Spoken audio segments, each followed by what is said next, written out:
ঠিক আছে, আমি আন্দাজে বয়ান করবো না মানে স্পিকার, আর টোটাল মেজরিটি না হলে শেষ পর্যন্ত আমরা আজকে এইখানে যে এসছি জনগণের জন্য প্রত্যাশা পূরণ করার জন্য, আমরা হয়তো সেই সংবিধান সংশোধনী করতে পারতাম না। আমরা অ্যাপ্রোচ করেছি প্রথম দিকের ভাষণে on behalf of the leader of the house, that আসুন আমরা একটা সংবিধান সংশোধনী বিশেষ কমিটি করি, রুলস অফ প্রসিডিউরের 266 অনুসারে। ওখানে টার্মস অফ রেফারেন্স থাকবে, আমরা আলোচনা করব। এখানে জুলাই জাতীয় সনদ সহ under the sun anything we can discuss দেয়ার।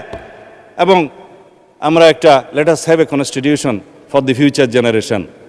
আমরা এখানে আলোচনা করব, কম্প্রোমাইজ করব, আলাপ আলোচনার ভিত্তিতে, সমঝোতার ভিত্তিতে আমরা সেই কনস্টিটিউশনটা গ্রহণ করব। তারা বললেন সংস্কার পরিষদ করতে হবে। আপনারা যদি সংশোধনীকে সংস্কার মনে করে মনে মনে খুশি হতে পারেন, অসুবিধা কি? আসুন ওখানে আলোচনা করি। আপনারা গতকালকে আইনমন্ত্রী সাহেব প্রস্তাব করেছেন যে আমরা সংবিধান সংশোধনী কোন কমিটি করতে চাই, আমরা 12 জনের নাম ঠিক করেছি, আপনারা দয়া করে 5 জনের নাম দেন। আপনারা বললেন যে আমরা এখনো সিদ্ধান্ত নেই, পরে জানাবো। তো জাতি শুনলো যে আমরা চাচ্ছি, আপনারা চাচ্ছেন না। যাই হোক, এখনো সময় আছে, চাইতে পারেন। নেভারদিলেস বলা হচ্ছে সংবিধান সংস্কার পরিষদ কেন করা হচ্ছে না। মানে স্পিকার, অনেক কাগজ আমি দালিলিকভাবে দেখাতে পারি, দেখানো ঠিক হবে কিনা জানি না। এই হচ্ছে একটা ইন্টেনশনাল অর্ডার 19/1/2026 আইন উপদেষ্টা সাহেব সই করছে আইন মন্ত্রণালয়ে, যে ব্লু কালারের এই সংবিধান সংস্কার পরিষদের শপথ ফরমের নমুনা হবে। কি এখতিয়ার আছে সংবিধানের তফসিলে?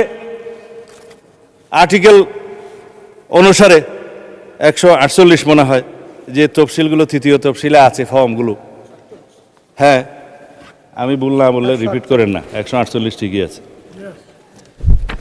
এখন অন্তত জনগণ বিশ্বাস করে এই যে ব্লু পেপারে আইন উপদেষ্টা সাহেব সই করে দিলেন যে ব্লু পেপারে এই সংবিধান সংস্কার পরিষদের শপথ ফর্ম হবে। কোথায় পেয়েছে? পদে পদে তারা সংবিধান ভায়োলেশন করেছে। এর উপর ভিত্তি করে ফাইল ইনিশিয়েট হয়েছে আরও আগে। তখন তো মানে স্পিকার গণভোট হয় নাই। 19 জানুয়ারিতে 2026 কি গণভোট হয়েছে? যে গণভোটের অনুবলে যে সব জায়েজ করতে চাচ্ছে, এটা তো বিফোর দ্যাট, ডকুমেন্টারি কথা বলছি। তারপরে এই সংসদ সচিবালয় থেকে 16/2 তারিখে নির্বাচন কমিশনে চিঠি দেয়া হলো যে আপনারা তৈরি থাকেন মাননীয় প্রধান নির্বাচন কমিশনার, 2টা করে শপথ আপনাকে পড়াইতে হবে।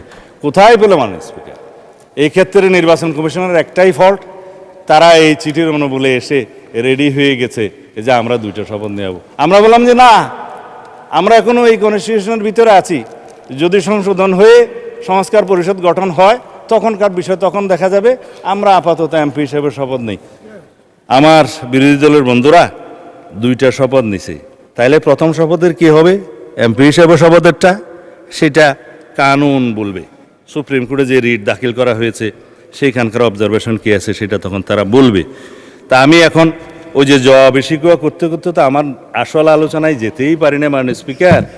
তা এখন আপনাকে আমি সময় দেওয়ার জন্য অনুরোধ করতে পারবো না। সুতরাং আমি আসি যে সংবিধান সংশোধনীর ক্ষেত্রে যে কমিটির প্রস্তাব আমরা করলাম, সেখানে যে আপনারা এখনো সম্মতি দিলেন না, তাহলে কি আমরা পঞ্চদশ সংশোধনী নিয়ে এই সংসদে চলবো, এই দেশ চালাবো? পঞ্চদশ সংশোধনী যেখানে 55টা দফা আছে, সেই দফার মাত্র 6টা দফা মাননীয় হাইকোর্ট ডিলিট করে দিয়েছেন বা আনকনস্টিটিউশনাল ঘোষণা করেছেন, নন অ্যাস্ট করে দিয়েছেন। তার মধ্যে বলা যায় আপনার 7A and B, যেটা বলা হয় যে ফ্রড অন দি কনস্টিটিউশন, যেটা কালারেবল রেজিস্ট্রেশন হয়েছে, এখতিয়ারে নেই, ভবিষ্যৎ পার্লামেন্টের এখতিয়ার তারা খর্ব করে, সেটা করেছে। তারপরে আর্টিকেল 58A, ওইটা ক2 পরিচ্ছেদ যেটা আছে আর কি, আপনার তত্ত্বাবধায়ক সরকার বিলোপ করেছিল, সেটাকে আনকনস্টিটিউশনাল ঘোষণা করেছে। 44 সাবসেকশন 2 করেছে, যেটা জুডিশিয়ারির ব্যাপার। আপনার হাইকোর্ট ডিভিশনের একটা এখতিয়ারকে লোয়ার লেভেলে, ডিস্ট্রিক্ট কোর্ট লেভেলে নিতে চেয়েছিল, সেটা তাদের ভালো লাগে না, যেহেতু কনস্টিটিউশনাল কোর্ট হচ্ছে হাইকোর্ট, আর ওগুলো হচ্ছে যে court by law, created by law, সেই জন্য করেছেন। তারপরে আর কি হলো, গণভোটের 142টা, তারা অবৈধ ঘোষণা করেছিল 15th অ্যামেন্ডমেন্টে, সেটাকে তারা আনকনস্টিটিউশনাল ঘোষণা করলো। এই 5টা 6টা বাদে বাকি 55-এর সব কিছু তো রয়ে গেছে মাননীয় স্পিকার। হ্যাঁ, সবাই ঠিকই বলে যে ওখানে একজনের ছবি ওঠানোর কথা, আপনারা উঠাচ্ছেন না কেন? যদি আপনারা সংবিধান সংশোধনে রাজি না হন তাহলে তো ছবি লাগাতে হবে। আপনারা কি সেটা চান?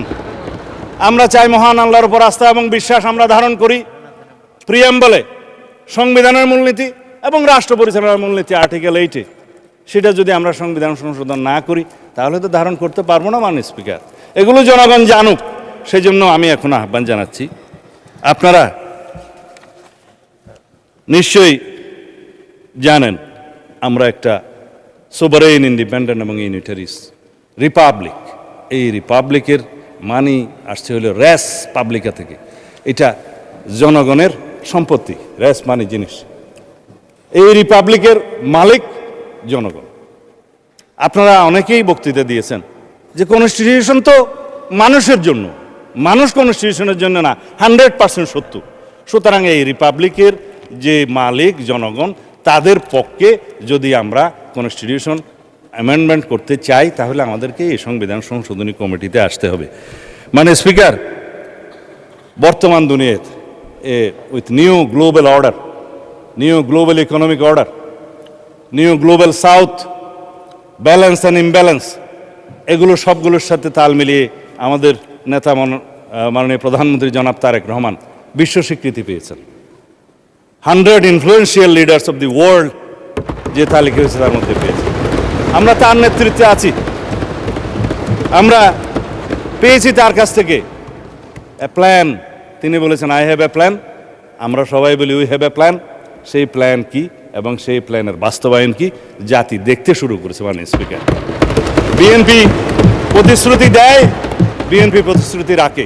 বিএনপির ইতিহাস 1971 সালের ইতিহাস, মহান স্বাধীনতার ঘোষক শহীদ রাষ্ট্রপতি জিয়াউর রহমানের। বিএনপির ইতিহাস 7ই নভেম্বরের ইতিহাস, এই দেশের সংবিধান এবং এই রাষ্ট্রকে রক্ষা করার ইতিহাস। বিএনপির ইতিহাস 1979 সালে বহুদলীয় গণতন্ত্র প্রতিষ্ঠার ইতিহাস। বিএনপির ইতিহাস 1991 সালের এই দেশের সংসদীয় রাজনীতি প্রবর্তনের ইতিহাস। বিএনপির ইতিহাস 1996 সালে তত্ত্বাবধায়ক সরকার পদ্ধতি প্রতিষ্ঠার ইতিহাস। বিএনপির ইতিহাস 1990, 2024-এর ছাত্র গণ অভ্যুত্থান এবং গণ অভ্যুত্থানের মধ্য দিয়ে এই দেশের বারবার গণতন্ত্রকে রক্ষা করার ইতিহাস। মাননীয় স্পিকার, সময় তো চলে গেল, মাগরিবের আজান পর্যন্ত অন্তত যাই, আপনি তো গরিব বিচাই দিতে পারেন। মাননীয় স্বরাষ্ট্রমন্ত্রী, আর 11 মিনিট পরে আজান হবে, তো ওই যে ঠিক আছে, আমি আন্দাজে বয়ান করবো না মাননীয় স্পিকার, আর আপনি 10 মিনিটের মধ্যে শেষ করে দেন। ঠিক আছে, মাচ অবলাইজড।